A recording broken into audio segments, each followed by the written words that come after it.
Soft Pass Episode 2. Welcome to Soft Pass, hosted by John Michaels, a 30-year veteran tour manager and sound engineer for some of entertainment's most well-known touring acts. Sit down with songwriters, musicians, producers, managers, lawyers, and touring professionals. Talk about what really goes on behind the scenes, in the studios, offices, and on the road in the entertainment industry. Hello, everyone, and welcome to another episode of Soft Pass. My name is John Michaels, and joining me on the show this month are two good friends of mine who don't know each other. I've toured with both of these guys individually, and they're from two slightly different factions of the music industry. My first guest was the board op and production specialist for the Man Cow in the Morning show, as well as other talk shows for the Central Point Oregon Talk Radio Network. He also owned a drum shop in Boulder, Colorado from 93 to 2005, appropriately called Sandy's Drum Shop, and boasts to have sold drums to every member of Los Lobos except for their drummer. Going back to 1970 and 71, he played drums for the Drifters with such hits as Fools Fall in Love and This Magic Moment and Under the Boardwalk, the movie Hollywood Nights. You remember that? It was the doo-wop number where they sang it on the corner there. He's also played with CBS recording artist Thelma Jones. Of course, many of you will know him as the guy who eventually took the place of Michael Clarke as the full-time drummer for the band Firefall, and he's been with them for the last 30 years, playing shows with everyone from America to Ginger Baker, which we'll hear about in a bit. All the way from Medford, Oregon, I'd like to welcome my good friend Sandy Ficca to the show. Thanks, John. Thanks for having me.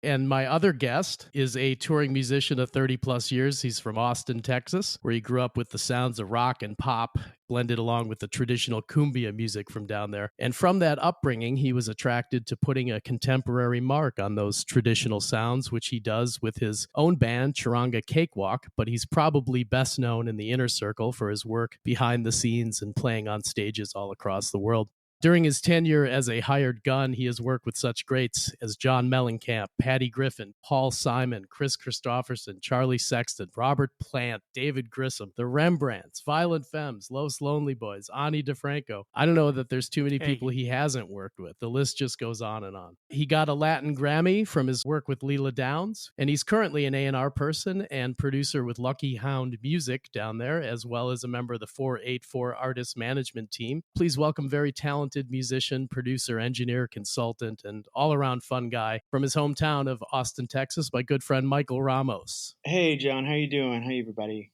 Thanks for being here, guys. I just want to kick it off real quick with something that we're all familiar with. Travel. It's a big part of what we do in this business. It has a huge effect on a lot of things. The different things that you have to try to plan for, unexpected things. It has a huge effect on things like health and nutrition and family, even one's mental state.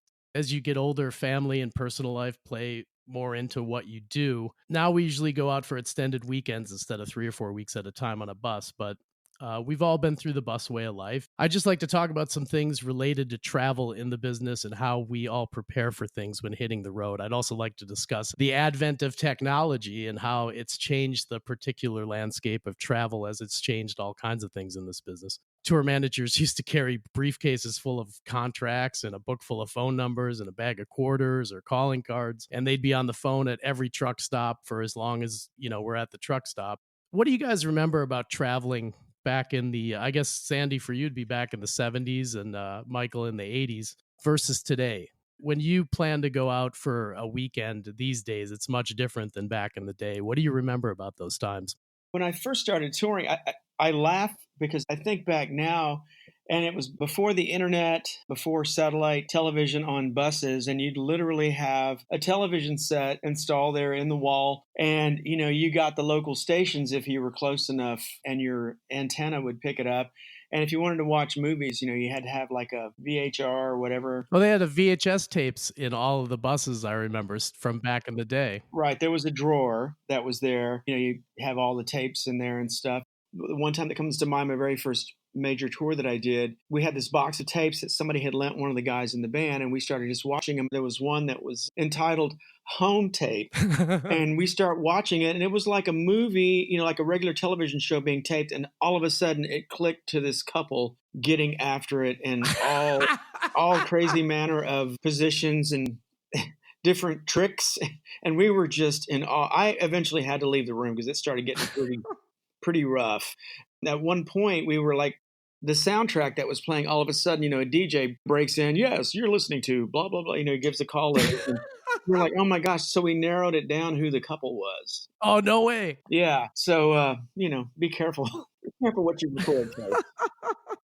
Sandy, what were some of your favorites in the VHS drawer on the bus? Do you remember? I actually never really did the bus thing. Get out of here. I came in to Firefall right after the bus thing was over. We were flying everywhere. I heard lots of stories. I have to imagine that David Muse must have been a handful on the bus. I can't remember whose bus this was on, but whatever that band was had a closed circuit TV with cameras in the bedroom. Oh. And so all the crew would be like playing cards and stuff. And as soon as the guy, whichever musician or whoever took somebody into the bedroom, he knew it was, but she didn't. Like you said, Michael, it clicked over to the live action and they would, move the victim into whatever position they thought would be the most enjoyable. Oh. So that's pretty standard, I think, on buses. My, how times have changed. Yes, they have. I went from basically sleeping on top of amplifiers in a van and traveling around in a big 18-foot truck to clubs straight into flying. Oh, you missed the most magical part of touring, Sandy. I know. I mean, and when I was with the Drifters, I had to drive the Cadillac because their bus had broken down. Wait a minute. You guys toured in a caddy with the Drifters? Well, the singers. the singers did. I was the designated driver for that. And occasionally we had vans and rental cars and stuff, but for the most part, I drove around I don't even know what year it was. Probably 69 or 70 Cadillac Eldorado. So it was the sporty one. Wow. Man, it's such a difference. I mean, the bus years, those are kind of like the college years, Oh, yeah. In that case, I was in college for a long time. I used to try to keep up with how many days, months. I used to add it up, and I just gave up after a while. I'm like, why? It's ridiculous. I mean, things have really changed because I remember when the internet was first available on buses, and that was dangerous for me because I'd get done with the gig. I'd be into my second glass of wine, and I'd go on eBay, and I'd start bidding on stuff. And then the next morning, I'd wake up, and I'd open up my computer and say, congratulations, you won. I had to cut that out. Drunk eBaying, pretty dangerous. That's right. Back in the day, for those of you who've never done a bus tour, at each venue, you request a certain amount of hospitality, and a lot of that hospitality goes to stock the bus. So that's how you kind of eat and stay healthy on the road. People who need to eat certain things, we request those things, and then those are transferred into the bus. Nowadays, it's a much different world. It's a fast food haven out there, and you're in rental cars or transportation vehicles, and you're at hotels that have nothing besides McDonald's and Denny's next to them. So what do you guys do on the road to kind of stay healthy and or at least not eat fast food all the time? You got any tricks? Boy, I haven't mastered that yet. I basically, if there are certain staples that I know, like if I need to snack, I haven't eaten meat in 35 years, but I do eat fish. Fortunately, I've still been able to be on tours where they would have catering, and we would kind of tell them if certain people had certain dietary restrictions and stuff. But what I do now, if I'm just flying or if I know I'm going to be traveling all day with no access to food of my choice, I basically travel with, nuts and kind bars and the types of things that I know can hold me over till I can have a real meal. Yeah. Being on the road, the food has always been a challenge. See, I was a vegetarian for 20 years ago. I just gave up on it and said, I'm just going to eat whatever the hell I want. Sandy's always telling me not to eat any soybeans or corn. So what's the deal with that, Sandy? Well, that's kind of a newer thing. Actually, I learned a lot about that when I was working on Mancow's show, because they were talking about the soy thing, how it makes men get man boobs, and it's a really bad deal. For a lot of vegetarians, soy was like the center of all things wonderful. Yeah, it's like the staple. Yeah, well, corn with all the GMO stuff. I do know that corn is one of the worst things for diabetics, which I am one. That's the main reason I try to stay away from corn and most carbs, although I'm such a weak person. It's impossible. It's near impossible on the road to stay with. But speaking of good food, we've all traveled around the U.S. many, many times. Any standout restaurants that you can think of that you really, really just every time you're in that town, you have to go there? I can think of one in Salt Lake City that Sandy is going to say. Yep, exactly. The Red Iguana in Salt Lake. There's pictures of all bands that have gone through there. It's kind of like legendary amongst musicians. I enjoyed it. Sandy left his mole there twice. Yeah. He got mole to go, and then he left it on the table twice. Two separate incidents. It finally made it home, though. Michael, you got any standouts you often have to go and hit every time you're in that town? I used to, and nowadays I found myself falling into these traps. If I'd go to a city, especially if it was a city I loved, I'd fall into the trap of just going to the same places. So I started trying to experiment and just see what I would stumble upon. Nothing comes to mind right now. Chicago has great food. New York City, obviously. San Francisco. When I go to those towns, I know I'm going to find something good. We would always try to go to the Billy Goat if we were in Chicago, just for the nostalgia factor. Yeah. What's like the worst airport travel experience that you've ever had? Take your pick. Yeah, I've got some good ones. I had one recently with Sandy where we got to the airport and he didn't have his driver's license. Oh, yeah. And had to continue on with the whole weekend without it. If not the worst, one of the top three. We've all had them. I'm just curious what yours are. San Francisco is the worst airport on the planet. Period. Why is that? Well, there's 2 runways, and it's one of the busiest airports in the world. They are consistently at the top of the list of airports with the worst delays.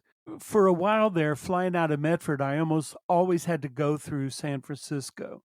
And it seemed like every time something happened, every flight, I would post just this saga of what was going on in San Francisco. And I've had people writing me going, "Hey, man, we haven't heard anything about San Francisco. What's up?" Well, certainly there must be one that just stands out, though, where nothing went right, or they lost your luggage, or all the merch got lost and you didn't get it back till the end of the run, or, something. Yeah, there's so many of those. I tell you, one of the most recent things that happened, again, it was in San Francisco. We had just played in Hawaii. We're flying back home. We land in San Francisco, and the pilot comes on the air and says, "We can't let anybody off the plane until all the baggage is unloaded." And we're thinking, what? He said they couldn't let any passengers off until they unloaded all the bags, or the nose of the plane would tip up. And I was like, what? There was a point where I was under the assumption that there was nothing new that could happen to me in San Francisco that hadn't. You're kidding me. And so on another flight, I was sitting beside a pilot. It's on one of the newer, I think it's the 737-900s. I told him what happened, and he goes, "That's a real thing. There was something about the way they designed it that sounds like a total bullshit call." Oh, I know. It hasn't happened to me since on that same plane. It only was that one flight. I don't know what the deal was, but that to me was like the ultimate airport. What about you, Michael? Did you get stuck in Istanbul for 3 days? Well, close. I mean, I've had some really nightmarish ones. One a year ago with my family on the way back from a gig that I had flown them to. And I don't think they're going to be wanting to go to any more gigs after that one. But I think the worst flight of all time was back in either 90 or 91. The BoDeans was kind of back in the heyday. We went to go do a tour of Australia. We'd been trying to talk our manager into letting us go because we'd been getting invited. We finally decided to go. And our manager at the time, was a total pencil pusher, bargain hunter. So the flight out there was like Milwaukee to Denver, Denver to LA, LA to Honolulu, Honolulu to like the Star of David flight. pretty much. I think he was like, he was spelling his name across the globe with our routing. So we were there for 30 days. We had 28 shows in 30 days. So we had 2 days off. One of those days being the day we landed. So, we knew it was going to be rough. And the manager said, we have a layover in Honolulu on the way back. I went ahead and bought tickets. I bought hotel rooms and everything for everybody on the way back. So I bought 2 packages. You could either stay for 5 days or for 2 days, for those of you that want to get back. Well, I wanted to get back. I'd been out there. I was exhausted. I was really tired of being around the guys in the band. I opted for the 2 days, and I slept the entire first day. I mean, straight through. I had jet lag. So the next day I was excited, went to the airport, and Kurt Newman, he and I were the 2 that were headed back early. And we got on the plane. So we're sitting on the tarmac, and we're waiting. And they're like, okay, we have a situation here. Turns out the space shuttle was flying overhead. What? When that happens, there's like a 100-mile radius that they don't let planes go up in the air. I'm telling you, if the space shuttle is down there at 30,000 feet, there's a problem. And if there's a plane, So they hold us on the tarmac, and we took off like 2 hours late. No problem. We had a 5-hour layover in Denver anyways. No big deal. That was our connection back to Milwaukee. But we get to Denver, and they're like, okay, we'll be on the ground in 30 minutes. And I'm like, that's great. And then we start circling, and 20 minutes go by, 30 minutes go by, an hour goes by. It turns out there's weather. And so they have all these planes, like hundreds of planes in a holding pattern. We were circling so long, we started running low on fuel. So they had to fly us to Salt Lake City, and we landed on the tarmac. They brought out all these fire trucks, and they're spraying the plane with foam while they reload.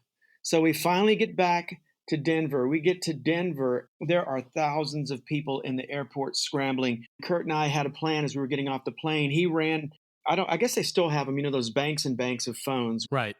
For the hotels and rental cars. So he immediately just started picking up one phone after the other to see, because once we got off the plane, it was sort of like, we got to get a hotel because there's nothing that's going out tonight. So we went and we found a room someplace, and the person at the desk there said, okay, just go out to the front and you'll see the shuttle vans. Well, we went out onto the pickup spot. Again, thousands and thousands of people. And anytime one of these shuttle buses came by, do you remember those footage from like Vietnam when everybody's trying to get on the last helicopter out? Right. I'm not kidding you. It was just like that. And you'd get on, and then you'd literally have to push people out that were still trying to get in, trying to hold the door open. We finally got to the hotel. The weather was just so awful, and it was depressing, and we were in some flea bag hotel. Went back to the airport the next morning, got on a flight. So we got home like 36 hours later. Oh. And, and it was really sad because, there was nobody there. Like, we all had family that was supposed to meet us and all that stuff. And we get to the airport, and it was so anticlimactic. I had one probably it would have been a little later in the 90s, maybe mid 90s, where we were coming home from a gig in Missoula, Montana. I was with Survivor at the time. This is back when, I don't know if you guys remember, there was a airline called Northwest Airlines for a while. Yeah, I remember. Yep. I was a Northwest Airlines guy, and so was Jimmy Jameson, who's no longer with us. Great guy, by the way. Yeah, very cool guy. Jimmy and I flew together on Northwest. The rest of the band were on American, Frankie and all those guys. We're at the airport. Frankie's group takes off in their American flight. Me and Jimmy had another hour and a half to wait, so we were hanging. I think the guy from Kansas showed up, and for some reason, and we were talking with him. But anyway, we got on our flight. The plane takes off. Upon takeoff, you just heard this loud bang, and then it just smelled like oil or something, like a burnt oil smell kind of thing in the whole cabin. There was no... That must have felt really nice. Yeah, there was no smoke or anything, but it was just a burnt smell. We get up in the air, and the plane starts circling, and the pilot comes out and says, folks, you may have noticed a slight noise when we took off. We blew a tire upon takeoff. We're just going to circle around here a little bit till we get in further instructions. And then so we're circling for like 10, 15 minutes. The pilot comes on and he says, folks, you may have noticed we've been circling around for a while. We're just trying to burn off a little fuel. Not panic in the cabin, but the people are kind of like, oh, okay. We circle around a little bit more, and then we pull out and start to come back for an approach. And the captain, as he's pulling out to make the round to get to the approach, he says, folks, when we come in for the landing, you may notice some emergency vehicles on the runway. And this whole spiel about, all these emergency vehicles, fire truck, ambulance. And he says, I assure you, this is just a standard procedure. There's no need to worry. And so long story short, he brings the thing in for a landing. Everybody claps. We get off the plane. About 30 minutes later, two guys wearing the hazmat suit. Yeah, the hazmat suits. They come walking in to the gate area just outside the door, holding this engine from the airplane. And the captain gets on the mic and he announces to everybody in the gate that what had actually happened was the tire blew, but then the shrapnel from the tire flew back into the engine and lit the engine on fire. Great. So Jimmy and I were commenting afterward, the headlines would have been just very ironic. Lead singer of Survivor dies in plane crash. But luckily, that didn't happen. And we had an interesting night in Missoula, Montana with everybody from the Warped Tour, which is a whole nother story in itself. But I don't know why do they call it the terminal? I wish they would change the terminology. Did you notice in the Milwaukee airport? I don't know if any of you guys have been through there recently, but they actually have a sign up by the TSA that says recombobulation area. Right. I did see that. One time, Firefall was flying from Florida to Houston for a gig. There was a hurricane happening.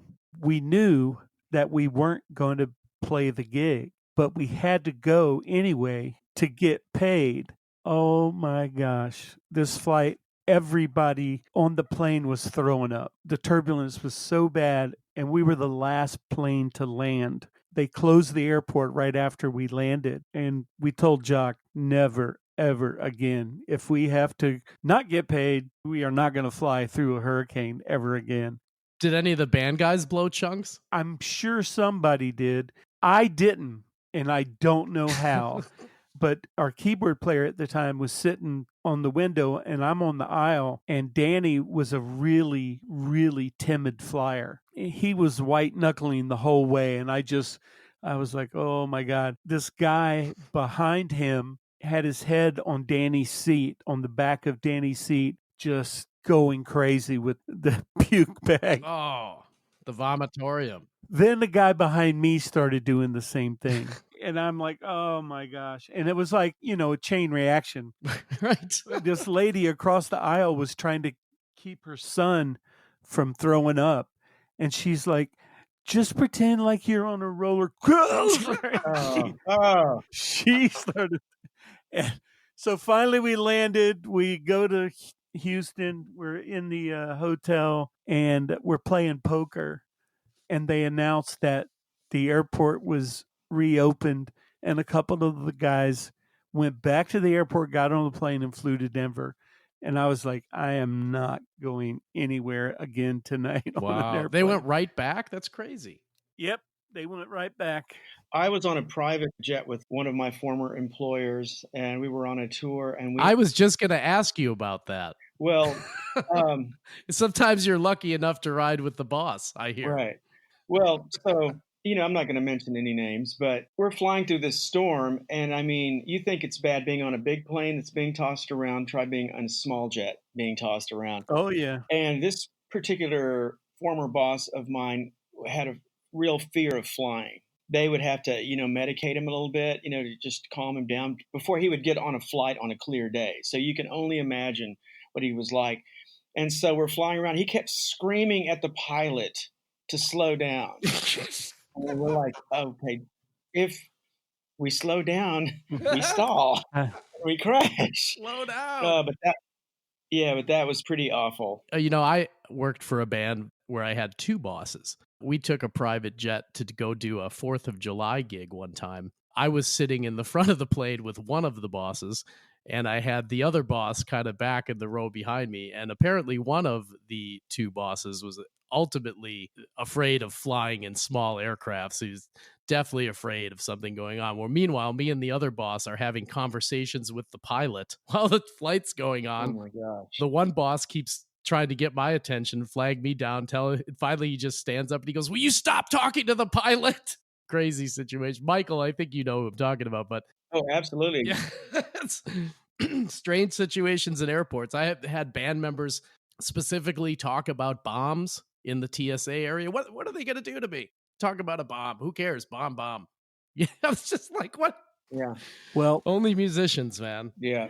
I was just going to say, all of this talk leads me to the new standard quote in this business where we play for free, we get paid to travel. I've been saying that for 2 decades. You're just always ahead of the curve. No, not necessarily. I've just got jaded way before anybody else. I want to start getting in some of your guys' accolades because I know there's probably some cool stories in there. Michael, what did you do with Ani DiFranco? It was really interesting. I got a call from my buddy Mark Holman, who has the Congress House, and he's had that studio up and running for over 35 years. And he called and said, "Hey, can you come in and play some B3 on this project?" I'm like, "Sure." Who is it? And he said, "Ani DiFranco." And, this was sort of, she wasn't a new artist at that point, but she hadn't been around really long. She was making these serious waves and stuff. So I went and I played on these songs with her, and she was really nice, really sweet. And I really enjoyed working with her. And she didn't have a keyboard player. And after that session, I guess she really liked the way the B3 sounded, and she hired a keyboard player, which I thought was great. The funny thing that came out of that, I was on tour with Patty Griffin, and we were touring with the Dixie Chicks.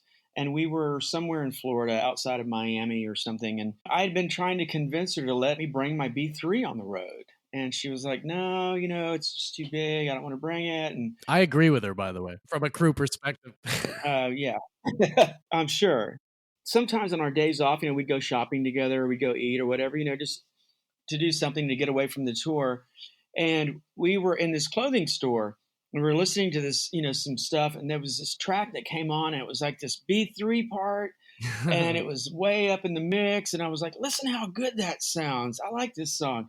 And I went up to the clerk, and I said, "Hey, what is this playing?" And she handed me the CD, and it was Ani DiFranco. I'm like, "Oh, wow, that was me." I don't know what that says about my memory or my memory retention, but it's funny how that synchronicity happens. Just the other day, I was in Denny's and Poco came on, and then I'll be in Home Depot and I'll hear Pure Prairie League or Firefall songs playing on, in the auto parts store, like Jaco often says. I mean, does that happen to you guys too, where you're like, you walk in a place and then you just hear, you're like, "Oh, hey, that's me." That's happened to me a few times, and I stand there and I tap my foot. I'm looking around to see if anybody notices the song. They're picking out vegetables and stuff.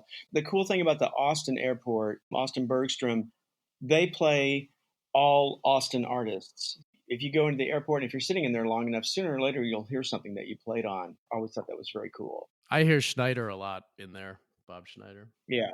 Sandy, when you were with the Drifters, did you do any recording with them, or was it just strictly touring? I never did any recording, but one time we had a couple days off. Bill Pinkney, who was the only original Drifter, took me to his house in Atlanta, and he played me some recordings of the Drifters with Sam Cooke on vocals. Oh, wow. I was just like, oh my God, because I guess there was a point where Sam was going to be in the Drifters. It didn't happen. That was quite a highlight, and I wish I had those recordings. Do you know if they ever saw the light of day, or were they just demos that he had? Or I have no idea. They were little reel-to-reel, just small reel-to-reel. Reel-to-reel, man. Do you guys remember recording in reel-to-reel in the studios? Oh, my goodness. Yep, I remember. I do. I'm staring at my 2-inch tape machine right now. What do you have in your place, a Studer, or what do you use? I wish I had a Studer. It's an MCI 24-track. Okay. That used to belong to my dear friend George Reef, who passed away a couple of years ago. I bought it from him. There is something to be said, and I don't care what anybody says. I know that there's all this technology now, and it sounds great, but to hear drums and low end on 2-inch tape, that is a sound that just has not been replicated yet. I'm sorry. I really missed it. I didn't really notice it until the first time, after years and years of working in Pro Tools. And I actually did a session that was on tape and I heard the low end and I just could not believe it. And I was like, oh my gosh, now I know what everybody has been talking about. And it's true, and I do miss it. I miss the smell of the tape. I miss the sound of the tape rewinding, I miss all that stuff. I didn't miss when we had to haul a bunch of 2-inch tape No. from Dano's shop over to the other storage space. That stuff's heavy, man. It is heavy. It is. Heavy stuff. Yeah. Everything is digital, but I still know a few places that go down to, they do the 2-inch and then they bump it over. Some people are just purists like that. It's a different sound. Tape saturation is way different than anything you can make. You can fake it. There's plugins and stuff, but the Universal Audio plugins do a decent job, but it's still not the same. It's still developing, but pretty soon it's just, when you can't tell the difference anymore, then I guess we're in a new era. I just find it ironic that all the things that supposedly like digital was going to get rid of this and it was going to make this perfect and was going to get rid of this, and now there's software to bring all that stuff back. Right. Yeah. And it also came with a whole new set of clocking problems and digital Nyquist distortion and all kinds of other stuff. And it exposed a lot of people who weren't really as good as we thought they were, because digital is very unforgiving, In the same respect, you can go in and perform surgery on it and no one would ever know that absolutely, it was screwed up. But you guys have recorded over the years, or have at least been into some pretty awesome studios. I know Sandy's been to Abbey Road recently down here to visit over at Fame. Michael, did you record up at Paisley Park for that record up there? Or? Yes, I did. At the time, they said that we held the record for the longest time we were there. We were there off and on for 6 months. We started in July, late June, July, and then we were there all the way till the end of the year, going back, doing overdubs and doing stuff. But it was a wonderful place. I mean, the REM was there at the same time. You guys were working with David Z? Yes. Bobby Z was the drummer, and David Z was the producer brother. It was a very creative place, and we were there for a while. If any of our friends would be coming through Minneapolis on tour, and we'd go here and play, and we'd tell them we were playing at Paisley Park. Late at night, we'd take them back to Paisley Park and walk them through there. And it was cool because you could go down into the basement. Prince had this big, giant Paisley colored limo down there. And actually the motorcycle that he rode in Purple Rain was down there. And I used to sneak down there and just sit on it. It was just like his garage, you just walk down there. And did you ever see the little purple guy while you were there? I caught a glimpse of him one time, but they sort of shuttled him in and shuttled him right back out. He eventually ended up living there, but he didn't live there yet back at this time. And there were like some windows coming out of that apartment looking down into the lobby and stuff. And, I always wondered if he was like watching us, but at any given time, there were just famous people coming in and out of there all the time. Have you ever been playing a show and you just unexpectedly, you look to the side of the stage and unexpectedly there is someone there that you're just like, what? Why is Lyle Lovett fucking side stage right now? When we did a 3-day classic rock festival down in Mexico, we're on stage. I look over to the left and Slim Jim Phantom from the Stray Cats was sitting there, and sitting next to him was Skunk Baxter. Oh, wow. Mark, our bass player, Mark Andes, went over, grabbed Skunk, pulled him up on stage when we played Mexico and said, "You're playing." Skunk was sitting right in front of me. I mean, he was literally, his amp was 2 feet in front of my drum kit. It was just amazing. And then after that show, Kenny Aronoff, who was the house drummer, he comes up to me and he says, "Hey, man, I see a lot of Kenny Aronoff in you." And I was like, "Hey, thanks, man." I told a couple other people and they said, "What an asshole." And I was like, no, but it's not. That's totally something Kenny would do, right, Yeah, Michael? That is, and I don't think he meant anything. I took it as a total compliment. Yes. He's the nicest guy in rock and roll, I swear. When you played with Mellencamp, that was after Kenny's time, right? No, I actually played with Kenny a lot. Actually. Oh, you did? Yeah, because that's how I met him. My very first record with the BoDeans, I had just moved up to Milwaukee. He was the drummer on the record. Right, I remember that. The way that I got the Mellencamp gig, unfortunately, was because their keyboard player, I guess he had heart disease his whole life and either never told anybody or didn't know, but he had a heart attack and passed away. And when the time came, like he passed away, and a couple of the guys in the band recommended me. It was probably due to Kenny and David Grissom that I got in the band. But yeah, Kenny's a great guy. I haven't seen him probably, gosh, it's been a decade maybe, but I love that guy. The last time I saw Kenny, I won't forget because it was on my birthday. Me and Ethan went down and did a drum clinic gig for him somewhere in Indiana. But I've spoken to him a few times. He's the guy that taught me that when you go into a hotel room, that you should immediately get a bottle of alcohol out of your bag and start wiping down the phone, the remote. Oh, absolutely. Basically, the remote is just cleaning the whole entire room. I saw him do that one time. Word to the wise, if you're looking to not be sick on tour, or if you're a germaphobe, those the remotes and the phones and the door handles. Yeah, they said that the cleanest door handle in the hotel room is the one on the inside of the bathroom because the maids generally clean that. I just read this. Anytime I see stuff like that, of course, I'm just glued to it. But it was this article about the dirtiest things in hotel rooms and what to look out for. And the remote is the single most germ-infested apparatus in the. People like us should not read stuff like that. I can't help it. It's like looking at a bad car wreck. You have to look.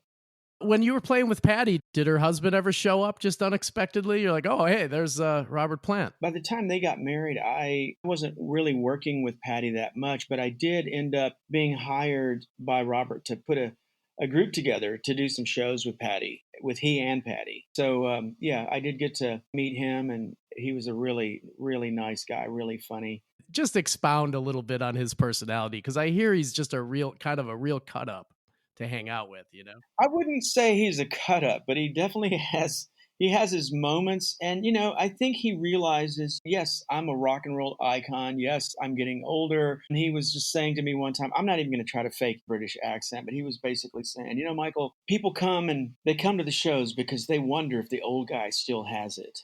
So if I look out in the crowd and I can see what they're thinking, he goes, so I'll give him one of these. He puts his foot up on the monitor, the floor wedge, and he's up there with the microphone, and he goes, and then I give him one of these, and then he demonstrated, his microphone thing where he swings it out into the crowd and he pulls it back from the cable. Right. And then he said, then I give him one of the, he'll start, one of those lines. And, so we'd be rehearsing the music and he would put that ending at the end of the song. We'd be holding out the note and he'd be like, which, it was always great. I think that he did that the very first day and it totally broke the ice. Because, of course, we were all playing and we were all comfortable. But at the same time, you just sort of, when you're first working with somebody, you don't know what the protocol is going to be. And that was a real icebreaker that day, I remember. There's always a little bit of tension, especially when you're playing with someone that you haven't played with or don't have a history with. You look for those moments to break the ice. Now, Sandy, you've had to do a lot of that with some of these package shows. I remember a show where all of a sudden John Jorgensen was up on stage playing. And then how do you acclimate to that, I remember reading an article in Modern Drummer years and years and years ago, and it was called Staying Away from the Monsters, or Don't Let the Monsters Get You. And it was talking about just that. If somebody got on stage or you saw somebody that you just loved, how you deal with it and not let it be a monster that messes you up. You should just play your gig. Don't worry about impressing them. Don't worry about anything. The only time that I remember the monster really getting me was we were opening for the Beach Boys and somebody told me that Ringo was going to show up.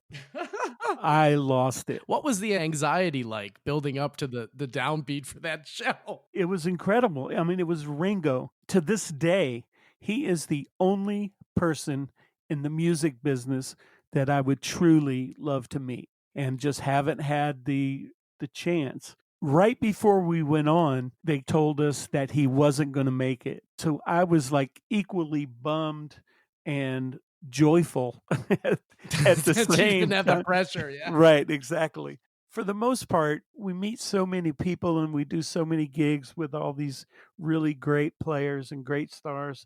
You just get to the point as, hey, this is part of our brotherhood. I was doing a gig in Spain once with this guy, Mason Ruffner. We got brought over there to play at this festival, and it was the band. Oh, wow. And Dr. John and us. Oh, wow. My keyboards, I was facing in, and just to my left was the back of the stage. So about 3 feet from my keyboards was this curtain. And I'm sitting there playing, and I was in the middle of a keyboard solo, and all of a sudden, this slightly cherubic face pokes through and just sits there and starts watching me. I can see somebody out of the corner of my eye. When I was done with my solo, I looked over, and it was Dr. John. And I was like, oh, You got a peep from Mac. That's great. yeah, well, then afterwards I saw him in the hall, and he came up to me. He recognized me because I was just this young blood keyboard player. And I used to, Clifford Antone at Antone's here in Austin, he had kind of taken me under his wing. So he was always throwing me up on stage when I was really young. And Mac, Dr. John, he says, oh, yeah, you that Antone's boy. That was pretty good. So I was really excited that he actually even knew who I was. That's one of my highlight moments of my career, I think, other than the initial shock of seeing him poke his head through the curtain and just watching me. Sandy met Ginger Baker once. He's a wonderful person. Isn't he? Oh, yeah. Tell us that. Well, Ginger Baker was living in Parker, Colorado. He was doing this polo thing. Firefall was playing a show in Parker. Ginger was opening for us because he had a local little jazz band. I was never really much of a Ginger Baker fan, but he had done an album with Bill Frisell, which I thought was brilliant. It was a kind of a jazz thing. I took the CD of that with me, and I wanted Ginger Baker to sign it. At first, he kind of refused to sign my CD.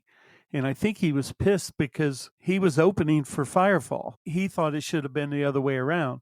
And maybe it should have. I don't know. But I told him, I said, look, man, forget it. And I just got the CD and started taking it away from him. And he grabbed it and said, yeah, and signed the CD. And I was like, and it was funny because I had probably been in Firefall maybe 20 years or 15 years at that time. We meet tons and tons of people.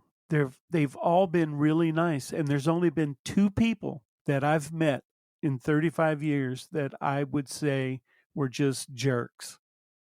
That was Ginger Baker, Mike Love from the Beach Boys.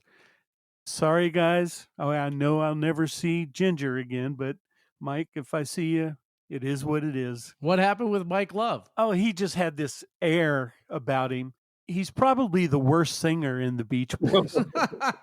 People that are like that, they tend to be insecure. Everything they do in this grandiose manner to make themselves look bigger, grand. I just wanted to walk over and slap him and say, man, get over yourself. And I actually was offered the gig to play with the Beach Boys by Bruce. And I think he was playing keys or something at that time. I don't remember. What'd you say? Yeah, I'm not into surf rock. Well, I didn't say anything. And then later I just told him, look, I'm happy where I'm at. And the first thing I thought of is, would I have more fun on stage playing Beach Boys songs or Firefall songs? And without a doubt, it was Firefall songs.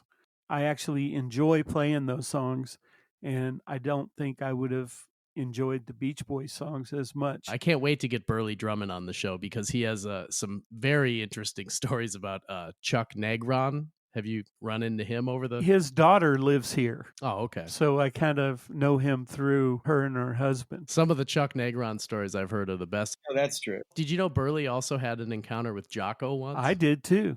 I knew Jaco down in Fort Lauderdale and actually got to play with him a couple times. You're kidding me. No. I ask you all these questions and you leave Jaco out of it? Come on, fess up here. There's just been so many, I can't think of them all. If you want to hear a Jaco story, the first time I ever met him, he was really good friends with our bass player. I was playing in a top 40 band in a Hilton lounge on Fort Lauderdale Beach. Oh, you were with Murph and the Magitones? And that's what we should have been called. Right. Actually, at that time, it was called Fake ID. Sounds like a Milwaukee cover band. Yeah, it was a Miami cover band. Right. So anyway, Jaco comes in to see Daryl, our bass player, and he walks in the lounge dragging his bass by the headstock. No case. Just dragging it on the floor. And our bass player had the absolute crappiest PV bass amp you could ever play. He walks up on stage, he plugs into this PV amp, and in seconds, it was Jaco. And I was like, how the hell did you do that? And he showed me his left hand and said, it's all right here. It's called bone tone. And I was like, okay, man, who am I to argue with that? Jaco had this thing where he thought every musician on the planet should be able to read every note ever put in front of him, no matter what it was. Really? Yeah. So he was an astute music reader. Oh, yeah. Yeah. I didn't know that about him. So he leans over and he says, hey, man, I'm going to go everywhere. You just stay, keep the groove, and, we'll meet back here in 4 days. So anyway, we're doing this jam, and it started out with Jaco and our bass player, our keyboard player and guitar player. And after about 16 bars, our bass player sat down. And it was like, and our keyboard player stepped down. So it's me, the guitar player, and Jaco. And Jaco just starts playing all this just incredible stuff. I'm doing stuff that I never even knew existed in me. I'm just going, whoa, And then he ends this whole jam by playing America the Beautiful all in harmonics. Oh, wow. I just sat there and I was stunned. I was like, oh my God, what just happened?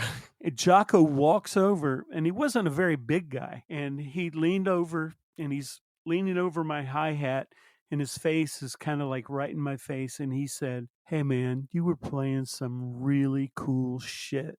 My head exploded at that point, and without even taking a breath, starts screaming at me, just think how good you'd be if you knew what the fuck you were doing. And I'm like, he goes, you can't even read and you play like that. And I'm like, oh my God. And then again, without even a hesitation, he goes, hey, did I ever tell you about when Chaka Khan gave me head in the studio? And, Oh my God. and he grabs my hand, and we go and we sit on the side of the stage, and he just starts talking to me. Jaco was one of those people. He literally was a genius. That bipolar stuff really, really kind of got the best of him. Well, I have a little bit of a thing about that too. But he was telling me you could only talk to him for like 10 minutes. And then you could just see him leaving his body and going into some other plane. But he was telling me about he got arrested. He had a monkey. Oh, wait, a real monkey? He had a real monkey. He had a monkey in his backyard. He refused to keep it in a cage. The monkey terrorized his neighbor's dog all the time. So he got arrested, and his public service, whatever it's called, he had to do a free show in Hollywood, Florida. And so he brought down his whole word of mouth band, which was amazing. A few months later, I worked in a drum shop, and we were doing a clinic with Alex Acuna, who was in Weather Report when Jaco joined. Okay. And I asked him, I said, hey, Alex, you want me to go get Jaco and have him do your clinic with you? And he goes, no, he says, I can't see Jaco. And I said, why, man? And he said, well, when he first joined Weather Report, he was completely straight. He says, I feel like I kind of took him to the dark side. Oh. I said, hey, man, he's a grown man. You can't blame yourself for that. And at that time, and still to this day, Alex had become a born-again Christian. He really felt guilty about it. The last time I ever saw him alive, I had come back to Fort Lauderdale, and I went to see my bass player that I worked with. Jaco was there. He was with this 6-foot-tall, gorgeous, looked like a Native American girl. And Jaco came up to me and said, hey, Sandy, can I borrow $10 so I can get this girl back to my apartment? Nothing changes. I was like, okay, man, here. And so I gave him $10, which I'll never, ever get back. But that's besides the point. Man. Hey, that story was worth $10. So you got a great. Well worth it. Michael, did that ever happen with you where you were like, especially in the Mellencamp days where the playing on the stage elevated your own playing? Like you started doing stuff that you were like, I didn't know I could do that. John, in rehearsals and stuff, I mean, he had a way of taking you out of your element. He had a way of pushing you literally to places that, at least for me, I didn't think I could go. And he asked me to do things that I knew I couldn't do, but I did it because I knew he was going to just jump my shit if I didn't. I mean, there were a couple of times, like when I first joined the band, I remember once he said, okay, what are you doing? Okay, well, what are you doing with your left hand? Okay, I want you to double the guitar player's part on the left hand, and I want you to play this part with your right hand. And it was two things that were not in sync. And I don't know how I did it. I mean, when I was done, I mean, I kind of envisioned myself like looking at my hands, like, how did I do that? And even the guys in the band were like, hey man, you just dodged a bullet there. Right. One of the things about working with John, and he was such a hard ass when it came to the rehearsals and stuff, we used to call it rock. Is it true that he would call people up 3 in the morning, get over here, we're rehearsing? Not when I was in the band, but he would say, okay, you guys, go do your thing because I don't have any work for you for 3 months. And then, like a week later, you'd get the phone call. John needs you here in Bloomington tomorrow. And, your tickets are going to be waiting, that kind of thing. It was never in the middle of the night. Wow. One thing I'd like to share was I didn't always play the accordion. I kind of started, when like Los Lobos kind of came out. And when I heard the Lonesome Jubilee record that had all those beautiful, beautiful violin and accordion lines together, that's when I started to really become a Mellencamp fan. And when I finally started touring with him, one of the first nights that I was playing with him, I always loved like the line in Cherry Bomb and Check It Out, the line in Check It Out especially. And I remember once at a gig, I'm standing on the edge of the stage and it was an encore. And I remember looking out, we were playing this amphitheater, like 35,000 people there. And I'm playing that line and I'm like looking out at the crowd. And I mean, I got dizzy, like a little vertigo or something, just because I was like, oh my gosh, I'm sitting here playing one of my favorite lines of all time in front of all these people, with John Mellencamp. I had like one of those moments where, people always say, well, what's it like? And I always just say, you know what? It's exactly what you think it was going to be like. And again, another highlight for me. But yeah, John would do crazy things like make me get up and sing one of his songs. That was always never a lot of fun. Right, like he expected you to know the lyrics to the song, and you didn't, right? Well, my very first night on tour with them, I was a three-peat offender. I played with John 3 different times, and the third time I went back was the longest run. I'd been rehearsing with those guys for a month at that point. So we get up on stage and we start the song Hurts So Good.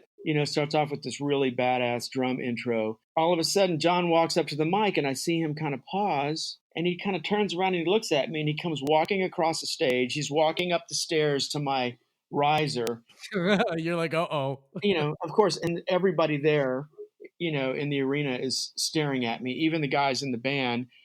And John walks over to me. He says, get up there and sing it.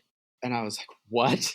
He was like, get up there and sing it. I mean, we're literally having a conversation in front of 30,000 people or 20,000, however many. And he says, get up and sing it. I'm like, dude, I don't know the words. And he said, bullshit. Everybody knows the fucking words to this song. Oh! I'm like, John, I don't know the words to this song. I mean, I like John Mellencamp, but I'm not I wasn't a super fan. And he goes, well, you better fucking learn the words because you're singing it tomorrow and you're singing it every night on the rest of the tour. Oh. My next day was just shot trying to it's such an easy song, but when you're thinking about the pressure you're going to be under, I was just like stumbling all over myself the next day. And all of a sudden you have to be a lead vocalist and you have to fill some pretty tall shoes in front of that many people. I mean, of course it's going to be nerve-wracking. I don't know what was worse, the torture all day of knowing that I had to do it or the look on everybody's faces out in the crowd. Like, what the hell is going on here? But John was funny, as far as like pushing people to the limit.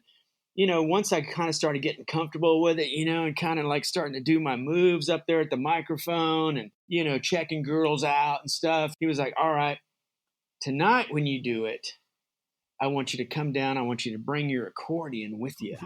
And I want you to play the hook on the, I'm just like, oh my gosh, it's like, rub your belly, spin the plate, standing on one foot kind of thing.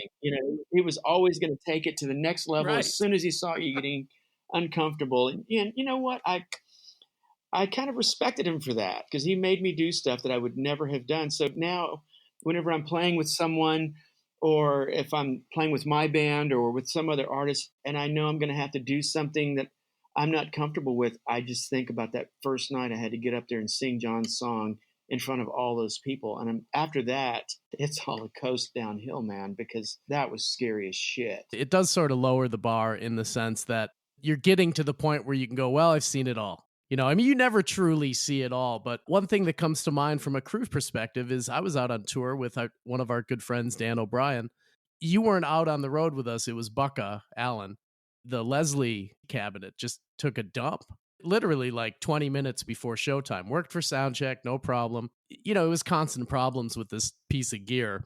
I was in a freak out panic mode, and I ran up to Dan. And I said, Dan, the Leslie stopped spinning. It's no movement on the belt, nothing. And he goes, okay.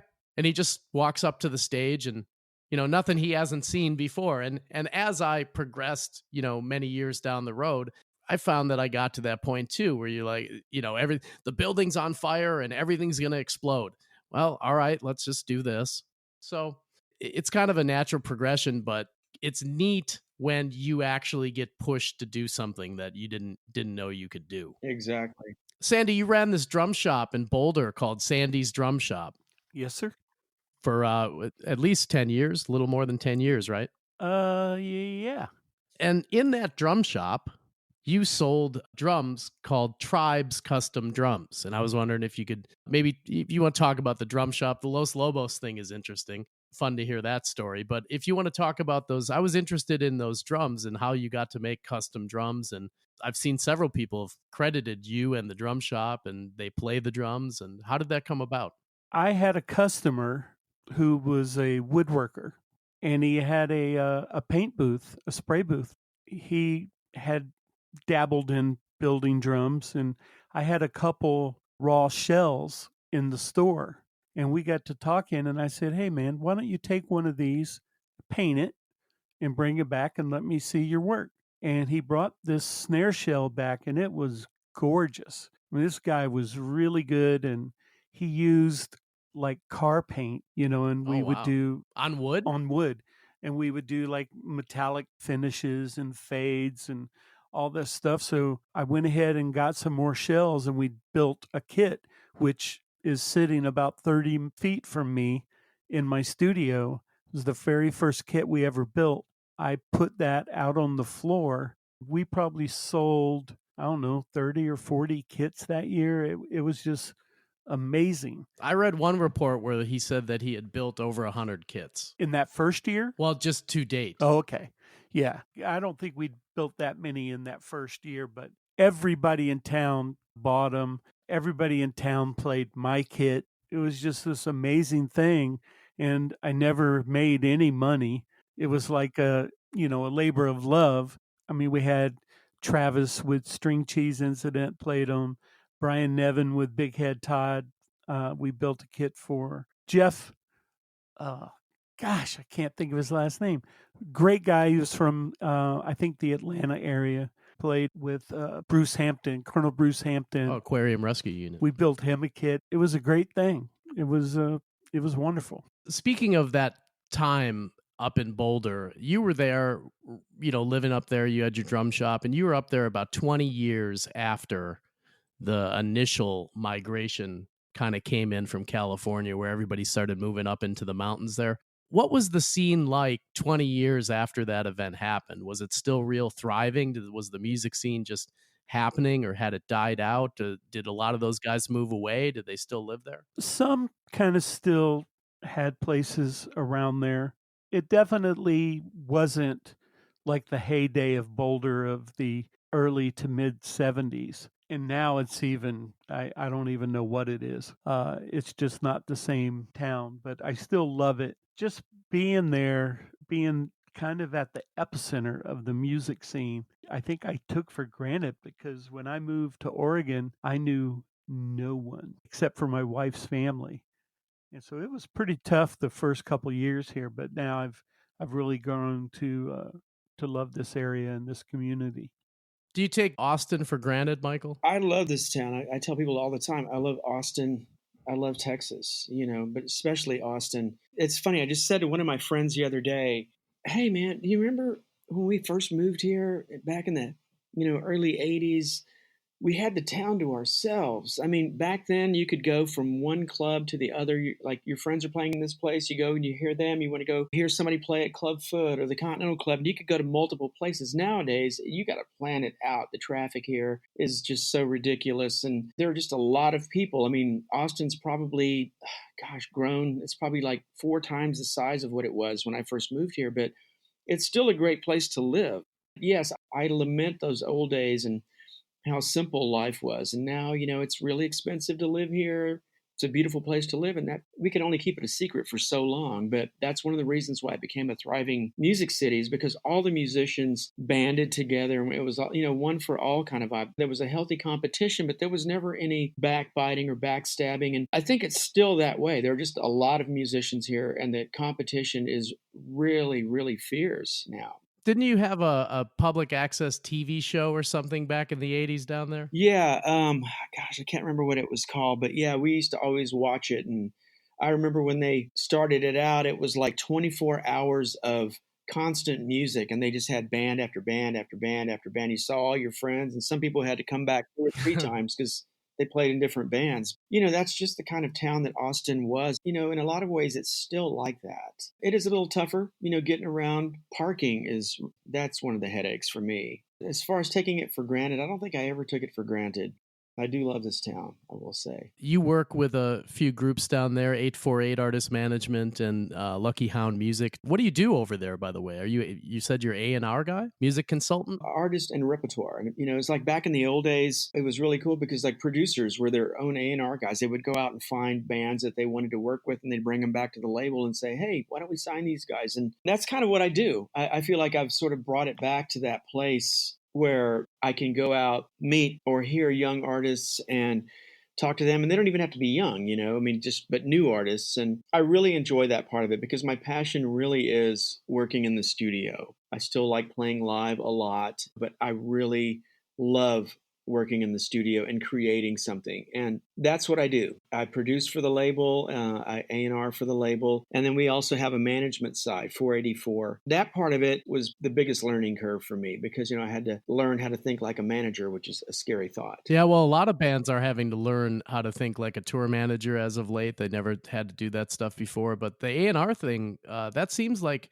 almost like what you would do after you're done, or not done, but if you want to take a break or as you became an elder statesman of music, so to speak, because there's certain things you have to go through and experience and know about before you can ever be in a position to pick someone that has that in them. You know what I mean? Right. I always thought I could be a good A&R guy. Everything is so speculative and everything is just all a guessing game. And I remember back in the day when I was in the BoDeans, the top brass would come to Milwaukee or we'd fly to LA and we'd have all these talks with them. And I look back on those days thinking how lucky we were because the record company, they really listened to us. And I remember one day there was a lady named Roberta Peterson who was sort of like the patron saint of the BoDeans, and she just passed away recently, just a few months back. And after our big meeting, one night we were all walking down the street, and she just said, Michael, so what do you think the first single should be? And I'm like, you guys are the experts. You guys should pick it. And she goes, Michael, we're not experts. We're guessing just like you guys are. Don't ever forget that. We don't know what the answers are. And that always stuck with me. Wow. So I figure, you know what? I just go with my gut. And if I'm wrong, I'm wrong. If I'm right, yes. I think that goes back a little bit to what Sandy was saying about the monsters. And you got to kind of just do your thing, Exactly what it is. The other thing I don't do the hindsight 2020 thing. I mean, I make my decision. If it ends up being a bad decision, I just learn from it. But I don't go, oh man, I should have, would have. I don't do that. Sandy does it all the time. He's like, yeah, I could have been in the Beach Boys. Whatever. I think he's saying, man, I sure made the right decision on that. All right, one last question for Michael, and then we're going to wrap it up. Going back to 2012, Michael, now think back now and try and place the time period. Did you or did you not, after sound check, get my order of chicken tikka masala at the restaurant in Madison, Wisconsin? Oh my gosh. Okay, this is a good story. You're talking about road food. So we were in Madison and we found an Indian restaurant, and it was early. I think the restaurant opened at 5 and we were there at 4:50. right after sound check. And we had an early sound check and a good break between sound check and show. I remember Right. So we were waiting to go in there. As we're waiting for the doors to open, we see like one of the employees come walking in, and they finally open the restaurant. So we finally get seated at this table. It was all the guys in the band. The guy that we saw walking in turned out to be our waiter. So obviously he was running late. We beat him to work. And he came to the table and he was pretty grumpy. So he's taking our orders and he's going around. He goes, you want hot, you want spicy, you want mild, and John, our wonderful host here, says, "Oh, I want hot." And the guy says, "Oh, hot is very hot." John says, "Well, okay, we'll bring it on." He goes, "Okay, I warn you, but you don't complain me." And of course, we all started laughing. So the food comes, and John's complaining that it wasn't hot enough. And I think what they did, I don't think I got the chicken masala because there was no chicken in my food. I don't eat meat. I think you got the chicken tikka masala with tofu or something. It was like very similar to my dish. They definitely put the spice in mine. And I mean, even at our gig, I was still sweating it out. It was I couldn't feel my lips. You didn't complain him, though. You didn't complain him, did you? Oh, I would have complained him if I did. But, obviously that became our catchphrase for months and months and months. And was like, okay, don't complain me, But, don't you complain me. Don't you complain me. Oh, so many cool food experiences on the road with Michael Ramos. When we were in St. Louis, I remember we were both up early on the bus. We went to go get some breakfast. It was just this area near the stadium where there was really nothing going on except for this one place.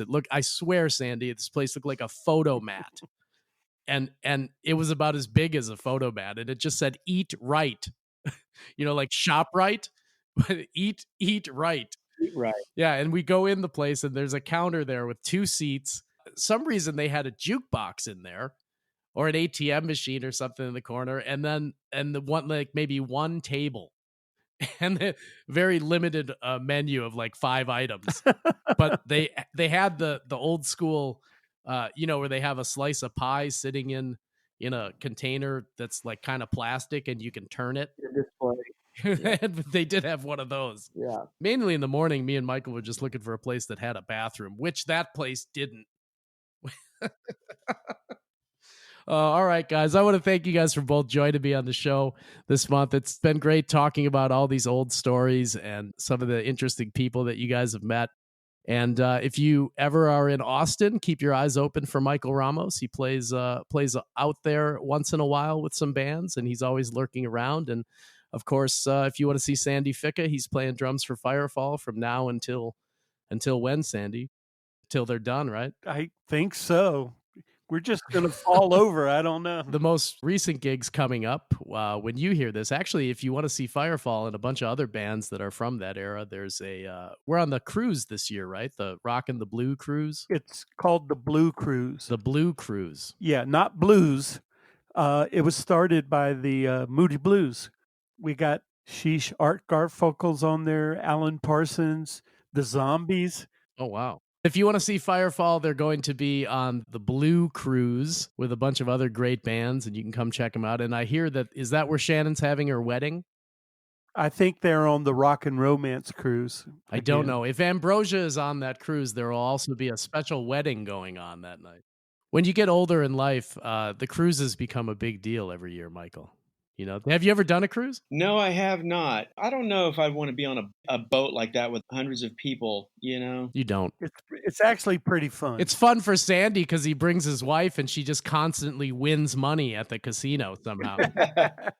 Yes, she does, man. It's amazing. But anyway, thanks both of you guys. Michael Ramos down in Austin, Sandy Ficca out in Medford. You can see them both respectively in their work, which is prevalent. All you got to do is search their name. It'll come up. Thanks a lot, guys, for doing the show with me. All right. Thank you. You're welcome. Thanks for having me. This has been Soft Pass. Take part in the conversation on Facebook. Search Soft Pass Podcast. Soft Pass thanks Blue Microphones. Visit them at bluedesigns.com. Theme music by the Sam Yanis Band. Join us again next episode for more behind-the-scenes stories and experiences of working professionals in the music industry.